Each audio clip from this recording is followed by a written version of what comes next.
um, life is tough. And love comes in all kinds of packages and ways. And when it talks about environment, I was thinking about, you guys can raise your hand if you want or not, but how many were raised in a home where you heard loving, kind words and the atmosphere was so beautiful that it was a beautiful place to grow up? Did anyone have that kind of upbringing? Come on, let's be brave. I mean, if you really had that kind of upbringing, raise your hand. Amen. How many of us were raised in a little more toxic environment? Yeah. My neighbors could hear my mother speaking, and they weren't nice words. They would say to me, "Your mom wasn't too happy last night, was she?" And so some of us were raised in environments that were actually, I would call them toxic, harmful for your health. My mom was a chain smoker. And I was telling my husband on the way here, I've always wondered the effects on my lungs, because as a child I'd sit in a car with the windows up and there was smoking in the car. And, she had a cigarette lit in every room of the house. So my environment was an environment of toxic fumes, secondhand smoke. The foods we ate were foods that would harm your body. But my grandparents took me to church. And when I went to church, I heard stories. I love stories. And I had a personality that drove my mom insane. She used to, when she was screaming at me, she goes, "You wait, someday you're going to have a child just like you." And I would scream at her, "I'm not having children." Well, I did have a couple, and let me tell you, they got a mind of their own too. But what I learned was the story of Daniel. How many of you like the story of Daniel? What I liked about Daniel, and in Sabbath school, we sang the song, "Dare to be a Daniel. Dare to stand alone. Dare to have a purpose. Dare to make it known." When you love Jesus, there's times you're going to need to dare to stand alone. And that goes with how you live your life. Come on, don't you want to cheat this time? No. Well, you can go confess. I had someone tell me that. You can confess. I mean, God doesn't care. Go to the booth. And I'm like, that's not how I live my life. So we live in an environment of pressure. Pressure to be like what? Like everyone else. To be perfect. Have you been in a home that was so perfect you were afraid almost to breathe?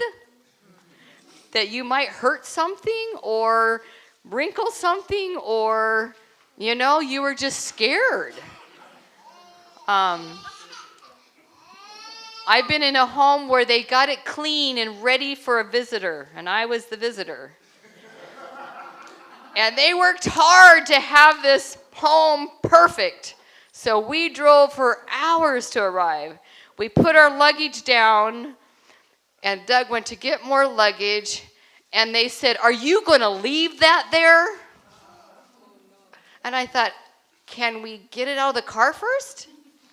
And the welcome was so almost toxic that I went up in my husband's arms and I said, "I want to just go put the luggage back in the car and drive all the way back 6 or 7 hours, and I want to go home." Because they wanted the environment perfect for their daughter. What the world needs is an environment of love. Not a perfect house. Yeah, it's nice to have things in order, but what they need to see is you love for them to enter your door.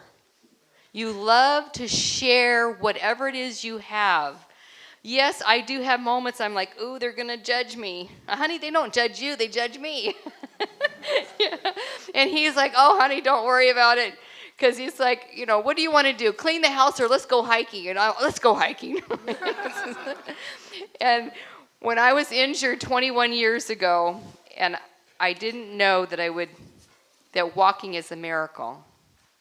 The doctors here in Maryland, when I saw a neurologist last year, she flipped out. And she just says, I can't believe you walk. I need to write a paper on you. You walk. And so I told my husband, just know this in these last 21 years. If I have to choose between cleaning a house and going for a walk, my walk will always win. Because if I don't keep moving, one day I might not get to move.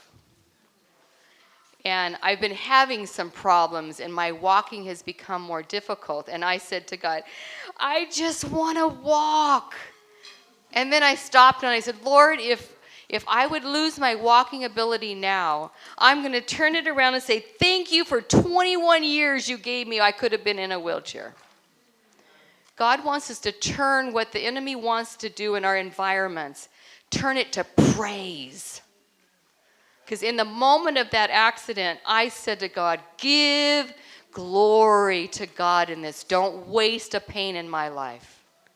Don't waste our upbringings. We learn from environments. We learn, and I'll tell you what's hurt most of us and still hurts us is our thinking. It's a thinking about life. It's a thinking about stuff that harms you. And when my thinking's off, I bring a toxic environment around me. And when you come in my presence, you feel it. She's in a mood. I mean, you can feel people's mood. Have you ever walked into a house and, oh, it's hot in here? Or I learned as a child to be like a temperature gauge of the environment. Oh, I can be happy right now because I'm safe to be happy. Oh, I better be silent. And I better just get out of here. In school, I shared this with children when I was helping in first grade, and the kids just giggled. I said, when I was in school, my mouth got me in trouble at home, at school, everywhere I go, my mouth got me in trouble. So the teacher thought, well, I know how to solve that. Let's just tape it shut. So she did. She taped my mouth shut, tight. But I'm clever. I'm creative. I licked under that tape, and I made a hole. So when she wasn't looking, I talked to all the kids, and they were roaring. And she'd turn around and I'd go, it can't be me. And then I have thought, the Lord, and I was thinking as the piano player was playing, I was thinking as the musicians were singing, I was thinking of the beautiful flower arrangement. God has given us all gifts. We are so gifted. We have been gifted. Everyone here has the gift of sight. We see. I can see facial expressions. I can see your hairdo. I can see what you value in how you present yourself. And I told my husband, hon, and I said this morning, he giggled. I said, I could look a little more dazzling. I could get myself. But I said, you know what, if I did that, you know what my focus would become? About me. I want the world to see Jesus. Not, man, I love what you're wearing. I read a mission story about a woman who wanted to share Jesus, and she had on this nice pair of leather gloves. And as she was sharing Jesus, the gal got distracted by her gloves and says, man, those gloves are so beautiful. She said that was it for her. She's like, man, I am not going to wear anything that would distract somebody from the message I want to give them. When we walk into a church, I was thinking of, I have a friend in Washington State, and they're trying to beautify their church. People are not looking for a beautiful Ephesus necessarily. They don't want it run down. What they're looking for is warm, beautiful people. They want to come to a church where, man, I want to go back. I mean, it's cool. When my husband lost his job, I was so, back in Maryland, I was so broken and no. And then I said to him, let's go to the mountains so we can lick our wounds. Let's go in nature. Because when I'm in nature, you know what? I can't be that depressed. Yeah, oh man, look at that. I mean, your brain looks at all I can't sit there and go, oh, my life sucks. Oh, that's just too beautiful. I mean, I have to keep looking at the beauty. So I said, honey, let's go to the mountains. But on the way, we stopped at a church. To me, this is a sad story. Here I am, hurting so greatly. I walk into this church, don't know anyone. I'm not my normally bubbly self.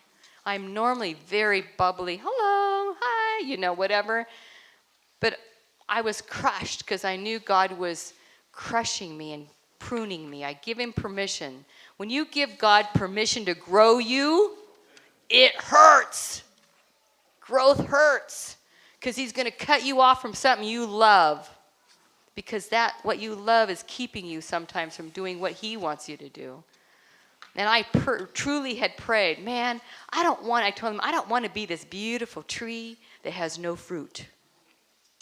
I want to be a beautiful tree that's fruit bearing for the kingdom of God. And so I said, Lord, I'm doing all this for you, but I'm feeling really good. I said, you need to cut me? Just make sure I bear fruit. I don't want to have the wasting, the pruning. And so when we were up there in the mountains and then on that way to that church, not one person greeted and was warm. I walked in, sat through the service, walked out, and actually one at the door says, have I seen you before? Nope. Oh, bye. And I almost walked out and just cried. Because I actually needed someone to just notice that you're hurting. And I'm so much of a people watcher. I can tell someone, you know what? Your lips are smiling, but your eyes aren't smiling. If you really pay attention, you can see when they're smiling here, but this looks so sad. I'm like, are you okay? I'll never forget when I was walking in the park, and this woman was walking down, and her face looked so drawn, and the way she stepped looked like every step hurt. And as I'm walking by, I said, man. So I walked up the hill, and I came back, and she hadn't even got down the hill, and it wasn't that big a hill. And finally, I walked up, and I said, are you okay? I mean, are you okay? And I didn't say that as in, oh, are you okay, man? It was, I really cared. I mean, you're hurting. Are you okay? She says, oh, man, my knees are hurting. I had been reading about the mind-body connection. Our minds are connected to this body. If your mind is not well, your body will not be well. You may look well, but you're not doing that well. There's some badness going on in there. And she says, well, 6 years ago, my mother died. And when my mother died, my knees started hurting. But she said, that's not it. 2 years ago, my 35-year-old son just dropped dead. And she goes, since then, man, my knee, I can't hardly walk. I'm depressed. I lost my job. And I said to her, you know, I was reading in God's word this morning. It says, pleasant words are like honeycomb, sweet to the spirit and healing to the bones. I said, what happens if you would take your thought life and turn it around and say, thank you, God, for 35 years with my son. Thank you for every time I had, and just reminisce on every good thing you can think about with your son. And turn that clock of what you can be grateful for. A grateful heart will change your environment. And do you know, I gave her my phone number, and I said to the Lord, I said, okay, Lord, I didn't ask for hers. I tell God this, I just threw the ball in your park, Lord. If that ball comes back, you're going to have to bring it back. I gave nothing, so she has to reach out to me. And she, I'll call you. I heard nothing. One day, hey, Lord, the ball's in your park. Day 2, then I get a text. Hey, this is from in the park. And while I was there in the park sharing with her, she did ask me, are you an angel? I'm not an angel. Are you sure you're not an angel? I said, you ask my husband. I am not an angel. Sometimes probably the one with the bad wings. So anyway, she says, I have to tell you, after our encounter in the park, I walked home pain-free. And in 2 weeks, she had a job. Her whole life changed in the moment of that environmental exchange with a stranger in a park who God had me look in the Word and say, you know what? Words make an environment. What kind of words do you speak? What kind of environment do you speak in your home, in the atmosphere, wherever you are? How you conduct yourself makes a difference in someone else's life. God wants us to be living water. That because we've spent time with Him, we've walked with Him, we have spent time with Him, we have a word from Jesus, a emotion from Him that can make a difference in someone's life. And I'm going to be sort of all over the place, because if I had my will, I probably would have went on for a nice long hike. So my and I told my husband when I went and spent some time with the Afghans, I said, honey, I don't want to be preparing this. I just want to be out loving people. That's what I want to do. What do you guys want to do? Go for a hike. But when I'm out in the hiking, you ask my husband. I pray for divine appointments on the trail. I meet people and share Jesus on hikes. I meet young people. I've prayed with people. Everywhere you go can be an appointment for Jesus. So it doesn't matter. So one of the things that my husband got on his telephone this week, he's an IT, electrical engineer and stuff. He goes, honey, I think you would like it. It's called Bringing Cakes into the Office is Killing Your Colleagues. How many of you are killing people? Says the UK food watchdog boss. Every office has one. The inexplicably cheerful, kind, and generous co-worker who brings in cakes and or biscuits, and Doug says biscuits are probably like cookies, and leaves them somewhere for their weight-sensitive colleagues to graze on. If that's you, stop. You're killing your comrades, says the chairwoman of the UK's Food Standards Agency, who reckons distributing unhealthy snacks among staff is as bad as exposing them to secondhand smoke from cigarettes. Rather than suggesting that workers aerosolize cake and slip it into the ventilation system for forced inhalation, I was reading how they do that. They put the smells in the malls to get you to, oh man, can you guys smell Cinnabon when you walk in? You can smell that sugar in that, it's like, whoa. And so it says, these people believe, Susan Jebb believes that people cannot rely on their personal willpower alone when society is constantly bombarding us with junk food. When we travel, I always read to my husband. And one time I read this book, Sugar, Fat, and Salt. I was so upset by the time I was reading. And when we stopped, I walked as they going to the bathroom and getting gas, and I walked in and I just went, sugar, fat, and salt, sugar, fat, and salt. That's all I see in here is sugar, fat, and salt. I said, honey, they're trying to sabotage us. Everywhere you go is sugar, fat, and salt. And it's like, and then you read how they chemically, this is no joke, they chemically have people who taste it to make sure it's not too sweet. It has to hit the brain just right so that you become, wow, that was so good, I want another one. And it causes addictions. And it was just like, wow. And one of my plane trips was a guy who was an Indian man who works for the department where they test the food, and they do that. And I was sort of saying something to him. He goes, yeah, we do that. And I'm like, you want to get healthy, and yet you're doing and promoting things to cause people addictions and health issues. The environment that God set up for us in the beginning You read in Genesis, he gave us plants.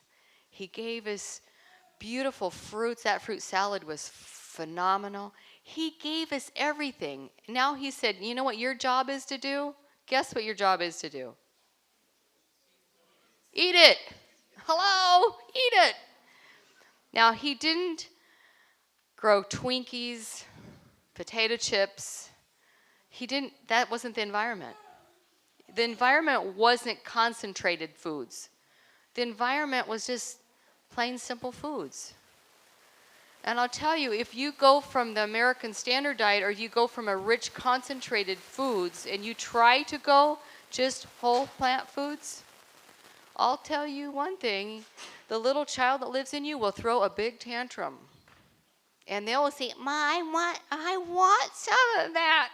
And it will whine and cry and crab, and you try to miss the meal, and it will throw I'm going to give you nightmares. And that's what it would do to me. I'm going to give you bad nightmares. If you don't feed me, I'm going to torture you. And when I was reading some on that, I thought, you know what? I'm tired of that little child in me throwing such a tantrum. I'm going to tell him to shut up. And that one, I was having like, weak, I'm going to die, and all this stupid stuff, you know. And I'd gone downstairs, and I was just being tormented mentally. And I verbally said out loud, shut up, you're not getting any. And when I said that, do you know the inner audience in me just shut right up? If your inner audience thinks you'll give in like a child, and you've done it many times, and I have, oh, I'm not eating supper tonight because I eat so much for lunch. Oh, man, honey, that sure looks good. What's on your plate? Oh, let me just have a little. You ask my husband how many times I take things off his plate. And he has this territorial, it's mine. Who made it? The poor guy. Anyway, so we have an inner voice that speaks to us. But we need, and I told my husband, sometimes we've ignored that inner voice, and it's still talking, but you've ignored it for so long it says she's not going to listen to me. Should you really eat that? Oh, not right now. My sister told me, she called me right after this happened.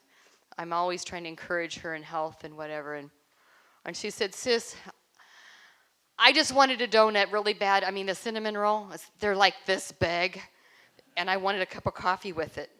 So I decided to call up my friend and say, it's sort of like, come indulge with me, please, because I don't want the whole thing, and if you don't come with me, I'll probably eat the whole thing. So she called her girlfriend, and the gals, they sat down, and they each had their coffee, and they had the one big cinnamon roll, and she goes, let's pray first. That shocked the pants off me. Have you prayed over just your dessert? So this was her prayer. Lord, I know this hurts me. I know it plugs my arteries. I know it's not good for my blood sugar. I know all this stuff, but can I eat it this time and you just don't let it hurt me? And that's what she said. And she said, and I said, you know, sissy, God loved your honesty.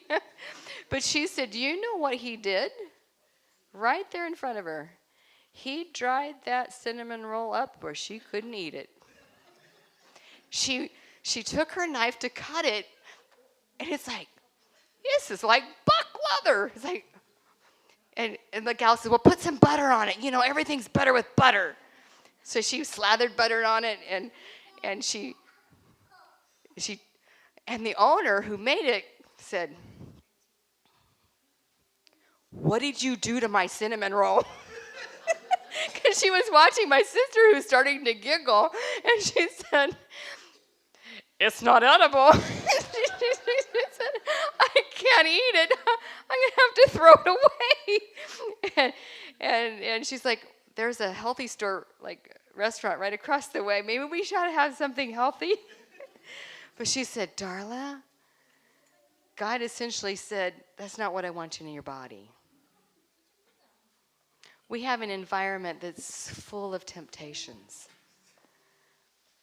We cannot combat those temptations without Jesus.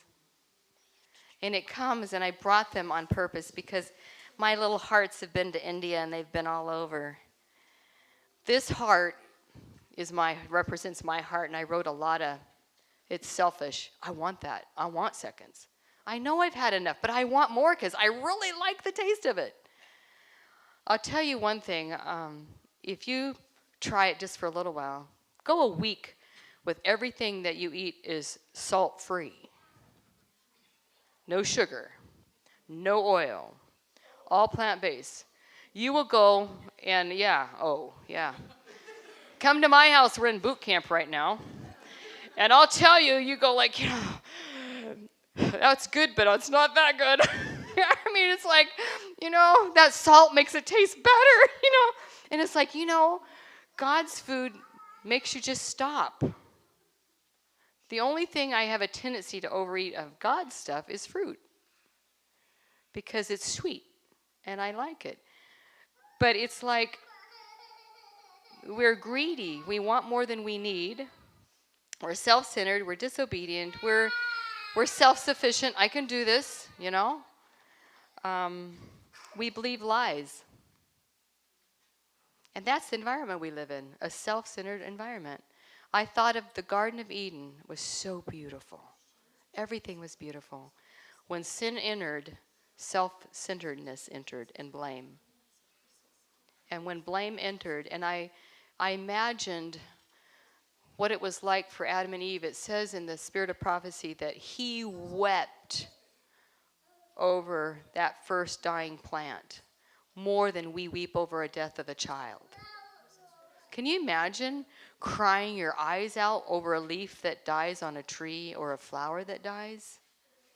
More than a baby, your own?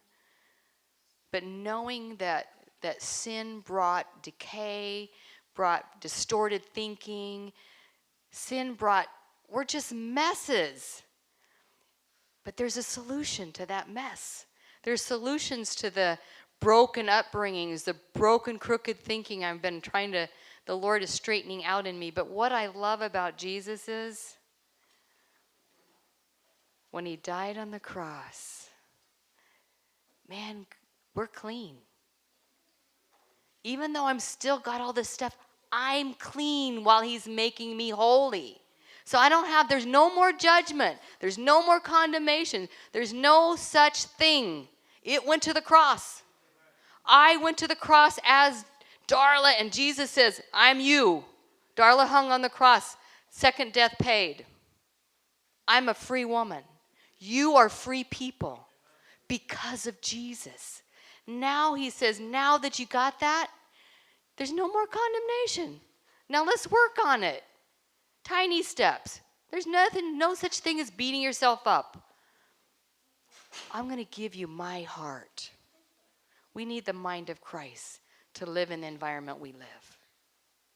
The sights we see, some of those are never meant to be seen. When I visited my Afghan friend this week, he's so depressed. And he said, Darla, my son this week and daughter in Afghanistan, my cousin took them to town to get them out because they cry for me. And he said they were, in a store, and all of a sudden the Taliban started shooting. And so the cousin said, let's go into the store right here. They stepped away, and right as they stepped away, the bullet hit right where that little boy was standing. So this father's telling me the story, and he's just broken. And I said to him, turn it around. Don't focus on, my kid could be dead right now. Focus on, God saved your son. Turn it around. And then I said to my husband, if I was to give a talk on environment in Afghanistan, what are we going to talk about? He said to me, he goes, you know what my 5-year-old told me? Daddy, the man died and blood was running down all over the place. And he says, Darla, he told it to me like he was just talking about the dog that ran across the street. My daughter was crying like hysterical. Our environment right now is actually so beautiful that we take it for granted. They don't have freedom. She said they don't know when the electricity is going to be on. They don't know when they're going to get water. They live in this just trying to live. When you invest your life in the lives of others, and I go home, sometimes I just think, oh God, I'm so selfish. I have so much. And sometimes you want more. And what I know I want more of is the love of Jesus in my heart. I want the environment that abides in me everywhere I go. That I always thought of this, that in the Bible is, in the spirit of prophecy, man, she's been with Jesus. I can tell. Don't you want that? When you just walk somewhere and think, man, that gal's been with Jesus. When my Romanian friend, she called me, she goes, Darla, why haven't you? And I met her on the street, and she's become my daughter. And she's like, why haven't you called me? And I said, I was visiting my Afghan daughters. She says, do you work for God or something? I said, well, he's my master, and I'm his servant. She said, you don't have to tell me. Is our life, the way we live our life, showing the world? Is it giving the message that you want to know my God? The environment of our homes, is it so inviting that when you come into the house, when someone comes over, they go, man, I feel like I'm at home. When I invited a couple from church, I had said to the Lord, you know what? No one's going to invite me. That's very obvious. And sometimes people have told me this we've been married 39 years. I don't invite you because I don't know what to feed you. I've even said, I'll bring the food. That didn't change. So I said, okay, honey, let's invite somebody. So I always talk to my daddy. Father, who do you want me to invite? Start doing that. He talks to you. Do you know that? He walks with you. He talks with you. And he said, invite him. So I said, okay, honey, God says to invite that guy there and his family. So I invited them. And they're from Togo. They're from Togo. So they come into our house, and I'm like, come on in, you know, whatever. And he said, you know what? I had said to God that morning, I'm tired of going to church and never connecting. I don't want to go anymore. No one loves me. And then you invite me home. I've never been into a white home. He said, I've never been into a white person's home. But then he goes, you know what? I felt like I was home. You were just so warm. You were so, and trust me, I don't have a beautiful, it's an old home. It's nothing to call home about. Yeah, other than I have a home, you know. And he's like, it was so wonderful to have someone who wanted me. Everybody needs to be wanted. Everybody needs, and that is the thing about clutter. If we have a little bit more than we're comfortable with, then we don't want to have someone see it, so we don't invite anyone over. And sometimes you say, when I get things cleaned up, I'll invite you over. I saw this sign years ago, and I wanted it. It says, if you want to come see me, come anytime. If you want to see the house, make an appointment. Because it's like, yeah, you want to see the house? Just a minute. I read a book how they had this down. They timed it. Someone's at the door.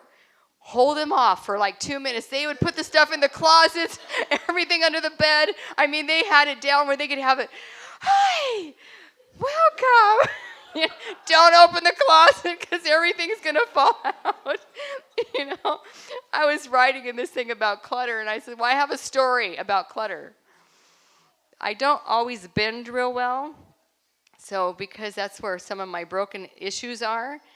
So I'm really good at sometimes ignoring when there's something on the floor because my mind is on something else, and it just sort of stays on the floor. So one morning, on a Sunday morning, I had my laundry in my right arm, and I came down the stairs because it's downstairs, and I went around the corner, and there was a plastic little lid that was from something on the floor. Well, I knew it was there, but not, But anyway, whatever. In my slippers, in my house robe, my husband's making noise somewhere else, and I happened to step on it. It was like I was on ice, and I had, ice skates on. Woo! There I went, and I don't even know how I did it, but that laundry basket thing I had went flying this way as I'm trying to catch myself, and I landed on that concrete and broke this arm. And man, you want to snap the bone in your wrist? Just slam it in concrete? I howled. I laid there just howling away, and nobody's hearing me. And I'm laying there thinking, is my back broke too besides my arm? And I'm just howling. And then I hear my husband, boom, boom. He's like, I hear her, boom, boom, boom. Where is she? Boom, boom, boom. And he comes down, and I broke my arm. And he picked that piece of plastic up as if it did it on purpose. And he threw it. He was mad that it. And I was just thinking, yeah, but I didn't pick up my clutter. So anyway, so having a piece of clutter sometimes can cost someone actually a broken hip, a broken arm. And let me tell you, I look where I'm walking more closely and try to make sure I pick things up and be more focused and careful, because when my mind's somewhere else, I can just sort of be in my own little world and not take care of it. Do little steps. One of the things I did with my children, and I'm going to reestablish it in my older age, set a timer, just 5 minutes. Just stay focused, tidy up for just 5 minutes. The kids used to just be amazed what you can do in 5 minutes when you stay focused. It's like, Mom, that didn't take that long. Okay, let's go to the next room. 5 minutes in here, 5 minutes in here. And it's like, wow. In 15 minutes, things look better. And if we just practice little things, and then, like I was saying in the story, how much stuff do we have that we could maybe let go of? Have a keeper pile. I don't mind sharing my ugliness, because I'm just who I am. When I first moved to this state, I befriended a woman who was dying. And the love that we had, and she was so broken, and this is where the heart came from. Anyway, she was somewhat of a hoarder, and so she left me to be the executor of her estate. And I inherited all her junk. And I had the disillusionment, the distorted thinking that I would sell her junk and make money. And so I brought a lot of this junk into my house, in my basement, and hid it down there, piles of stuff everywhere. And guess what? I don't have the gift of selling things. I have the gift of just get it out of here now. There were some things like dog kennels. I had enough for because she was a veterinarian, so I had all these dog kennels, and But I'll tell you, and my husband said, be careful your decision. I didn't realize, because I'll say the greed, I wanted money so I could fix up my house. I wanted to have a better kitchen. I wanted all those things. Guess what? I didn't get a better kitchen, but I got a lot of stuff. And I still have some of that stuff. And because, my husband would say, well, we might need that.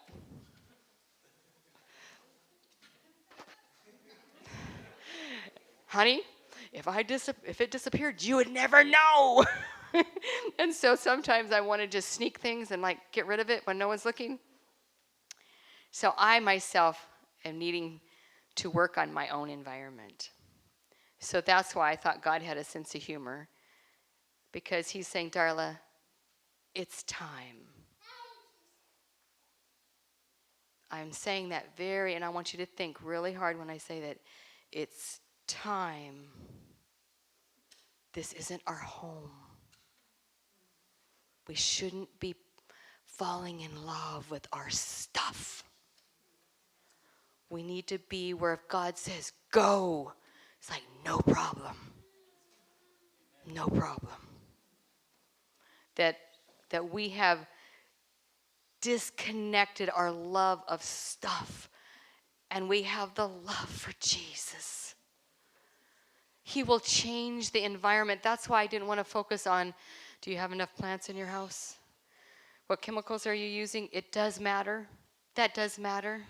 But what matters more than that is your heart connection.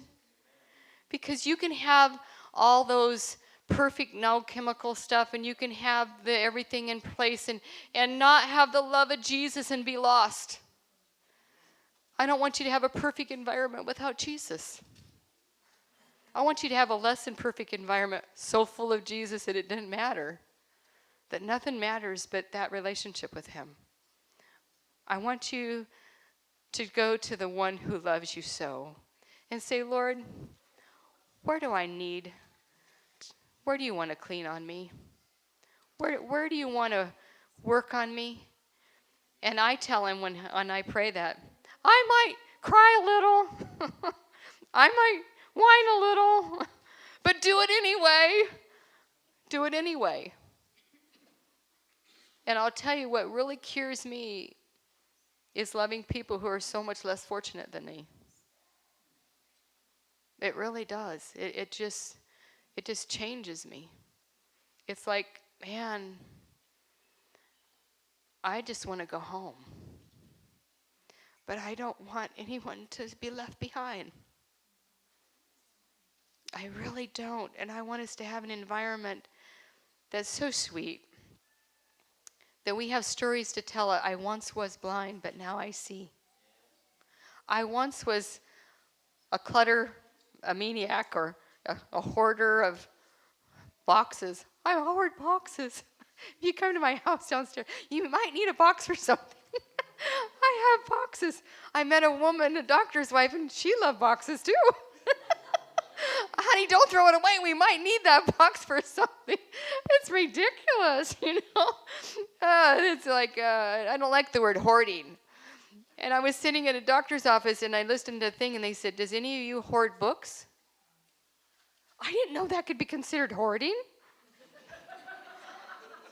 There's a bookcase in every room of my house. And if I could put one in the bathroom, there probably would be. I have hundreds of books, and I gave away a library.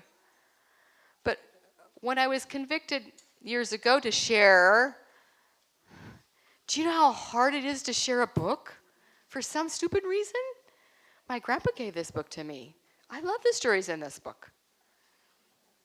But I decided that because we were going to move, and I didn't know if I knew the house was as big as this, that I had room for my books, I probably wouldn't have shared. But I thought I might have a little tiny house and I would have to share. So I called up someone and I said, I have some books to share. And she goes, we have a woman's place that we take people off the street. We re-educate them. And then we're trying to start a library. We could use your books. Okay, I love Joyce Meyer. So I had this one on forgiveness and different books from Joyce, and I had different Max Lucado books and different, whatever books. So I went there, and as I asked, can some of the ladies who live there help me? So as the one lady was helping me, I said to her, what books do you like to read? Who's your favorite author? And she said, Joyce Meyer. I said, really? Cool. I opened the box, and right on top was the one on forgiveness, so I handed it to her. And the other gal, I said, what's your favorite? And she says, I'm an audio gal. I said, I didn't bring any audio stuff. And then she goes, oh, by the way, she's graduating next week. I said, can I come? I want to hear your story. So when I came that next week, the gal I'd given the book to, she said to me, I have a story for you. I said, oh, I love a story. She goes, I was reading that book, and I thought, I'm done. I don't want to read. And this little voice said, no. Read on. A couple more pages. All right. I was in prison with these girls. I know them by name. They didn't even change their names. Oh, I was in the cell with them. And she's like, Darla, if God can forgive them, he can forgive me. If I had stayed stingy and not been willing to share my book, just maybe she wouldn't have gotten the message that God will forgive her. So as we are thinking about our environment, and I don't have a watch and I don't know what time it is, someone's going to have to say, do I need to quit? It's 2:15. We've got 15 minutes. Okay. About 10. Okay. You can go ding, 10, 9. Yeah, so you might have to get me back on track now. Okay, now I lost my marble. Did anyone catch my marble? Hmm? Oh, forgiveness, stingy? Yeah. So, what do I want you to take away from this is go for love first. And I will guarantee you guys don't have enough. I guarantee. Because the more you have, the less you have. Think about that one. The more love you have, the less you have, because you just give it away. God just is going to have you do something for someone. I have to share this one because this just blew my brain cells. I was listening to a TED Talk, and I don't know if any of you know Bill Strickland. Does anybody know that name? Do you? Yeah, what do you know about him? Oh, wait, get a mic. Oh, where's the... Oh, I want them to hear. You're on. Oh, you got the mic. Well, what do you want to know about it? I don't know everything about him. Just tell me what you know about him. Well, he was called Mr. SVA because he was there for 60, 70 years or whatever. I think he died about 8 years ago. If it's the same Bill Strickland, this is the guy who built schools for the underprivileged. Maybe not. Okay, that's what I was wondering there. So, because that wasn't fitting. So this Bill is I don't know where he's from, but he's a black man who, when he was in high school, just schooling wasn't his thing. But he walked by once and he noticed, in the lab where they had pottery, and he said to the teacher, "Hey, would you teach me that?" And the teacher's like, "Yeah." He was so good he didn't attend any of his other classes. And how he paid off his teachers to pass him was he'd give him pottery. I mean, this guy was so good. And he's like, and then his teacher said to him at his senior year, and all he'd done is pottery, "You're too smart not to go to college. I mean, you're brilliant." And he goes, "I know, but to go to college, you got to pass a test. I mean, don't they have some kind of test?" So he goes to I think I took notes here, which school it was. I don't remember, Pittsburgh. Anyway, he took the test and he failed. But they said, "Well, we'll let you do honorary." And he said, "And I graduated with high college degree, even though he failed that test." But as he said, "You know what? I decided that I'm going to do something special for the kids in my neighborhood. These kids that are so poverty-stricken," and this was his thing. Environment changes behavior. This was blowing my brain cells. He says, you give a kid a good environment, good food, sunlight, and flowers. The first place he built was a mock of an airport. It was the coolest school I've ever seen. It had a fountain. Emmy, if you saw their cafeteria, they had floral arrangements that would it looked like a banquet hall. They had fresh food, and the kids who came were the poor poverty kids that can't afford and have no hope. And he said, the reason we had a fountain is because it's my money. And I wanted a fountain.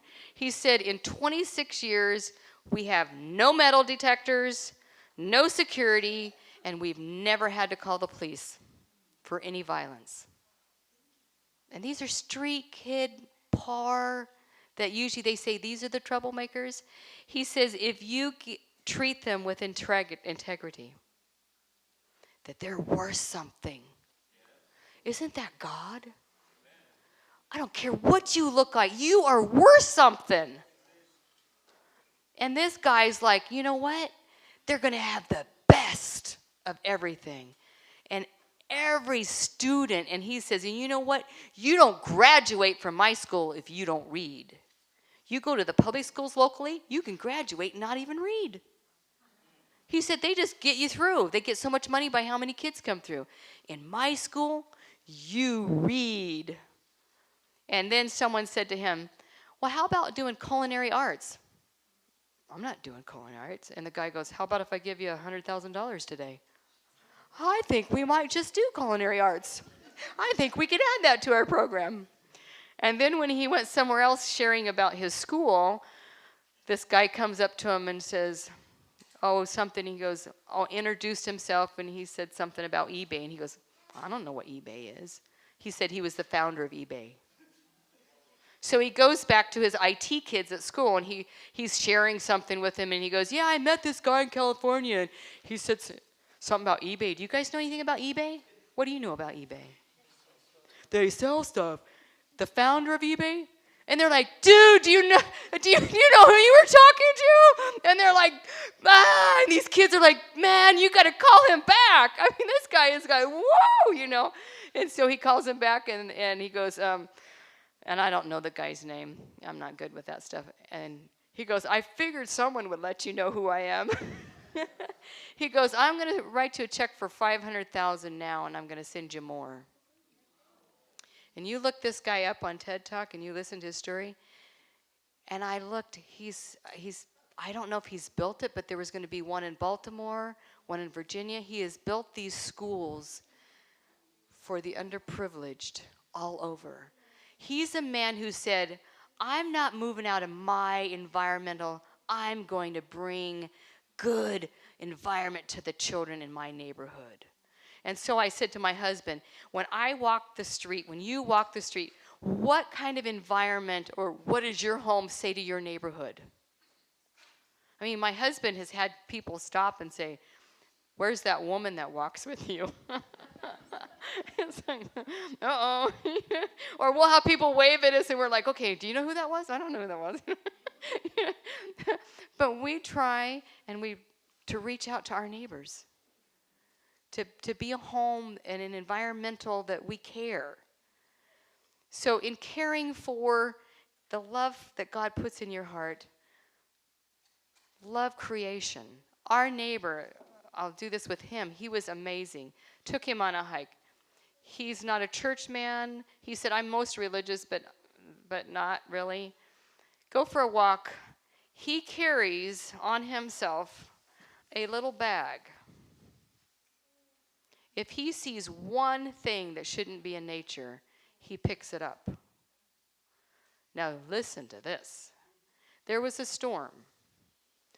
That branch is leaning on that tree, and that's bothering that tree. So he removes those branches that have fallen. Do you see this little plant down here? I've been nurturing this little baby for 3 years. He's growing because I made sure I took those things off of him. He loves God's creation. When I walk on the one trail, one lady picks up all the bottles, all the stuff that comes down the creek. She keeps my walking area cleaner. People watch you. You pick up something when you see something, you're being watched all the time. You're leaving an environmental influence everywhere you go. So I would say, and I brought some essential oils, smells. If you like smells, it can give you that, oh, I love that smell. Some people smell stuff and it's like, raid! When I took microbiology, the teacher told us some olfactories smell one scent and they'll go, oh man, you smell good. I smell you, and I'm like, man, she wears Raid. What you gonna attract? What are you gonna attract? Bugs? I mean, kill them. I mean, you stink. And I had an old lady friend with. She wore the worst smelling perfume to me, and she thought she smelled beautiful. And maybe her husband thought so, but my nose said, ah, you know. But pick a scent that your olfactory likes, and hopefully your guests won't go, what's that smell? My son sent me a thing saying they were going to go to the moon, but there was a scent on the space shuttle that the guy said, we're not going anywhere in that smell. So they have people who are hired to sniff and detect if the odor is an appropriate odor to go in space, because you can't let it out. Roll the window down, it stinks in here. You got to live with it. And so be aware of sights, sounds, smells. Look into bags that disintegrate rather than, do what you can do to make your environment, but start with your heart. When our heart's right, then we start caring for other things, care for each other, keep being a church that's so warm and welcoming, and open your heart to your neighbors, and just keep loving. And I'll end on this one. If you're not familiar with activated charcoal, are you common with this? A few people? This saves lives. Hospitals have it. This saves lives. Green clay is another one that is good for taking out poison inside and outside. There was a little girl that had a spider bite. The doctor said, we're going to have to cut out part of her hand because it can start killing the tissue. We said, doctor, give us 24 hours. We made clay poultice, we made charcoal poultice, and it pulled all the poison out, and that girl has I've seen pictures where big hunks taken out from bites. If you use charcoal and that, you can pull the poison out. So I don't think you should travel. Yeah, so you don't want to travel. I travel with this. If you pick up some kind of poison, man, you just drink your charcoal or your stomach indigestion. You can drink the clay also, put it on the outside. So, You have to be careful in Maryland. There's a lot of recluses. Are there? There was a patient finder at Walter Reed. Uh-huh. There was a lady who had missing limbs. Oh. And I asked her, I said, how did both your legs get chopped off? And she said, recluse. And she goes, I was too lazy and I got my one bare foot, smacked it on top of the other, and it went into both my legs and they had to cut it off. So I wonder if that would have probably saved her. Sure. So if you guys heard her story, a lady stepped on a recluse with one foot on the other, ended up losing both legs. Trod on top of her foot and then she smacked it down with the other foot and then both her legs had. So the poison went into both legs and she got double amputee. There's Bentonite's good too. That's another one that grabs stuff, whatever. So have it on hand, and all right, we'll take it to you.